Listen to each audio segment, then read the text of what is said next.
রাজধানীর ইস্টার্ন প্লাজার পাশে পাখি বাড়ি। গত ২৯ এপ্রিল গভীর রাতে বাড়িটিতে জোর করে ঢুকে পড়েন ১৫-২০ জন। নেতৃত্বে ছিলেন কলাবাগান থানার এসআই বেলাল।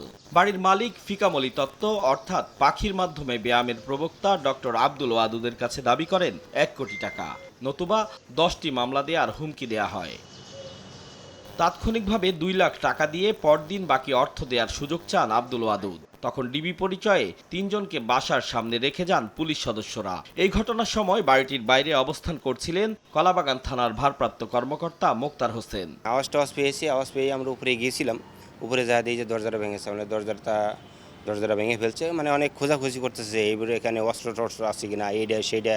এ ঘটনা উল্লেখ করে ৪ মে ডিএমপি কমিশনারের কাছে অভিযোগ দেন আব্দুল ওয়াদুদ। আসলে দিন ধরে বাইরে সন্ত্রাসীরা ভয় দিচ্ছে চাঁদার জন্য। অভিযোগের ভিত্তিতে রোববারই কলাবাগান থানার ওসি মোক্তার, এসআই বেলাল ও মান্নানকে সাময়িক বরখাস্ত করে ডিএমপি। প্রশাসনিক কারণে কলাবাগান থানার ওসি এবং ২ সাব ইন্সপেক্টরকে সাময়িক বরখাস্ত করা হয়েছে। চুপ লিখতে পারেন সমস্যা। সন্ত্রাসীদের কর্মকাণ্ডে আতঙ্কে মারা গেছে লাইসেন্স করা একটি গর্ভবতী হরিণ। আতাউর কাউসার, সময় সংবাদ, ঢাকা।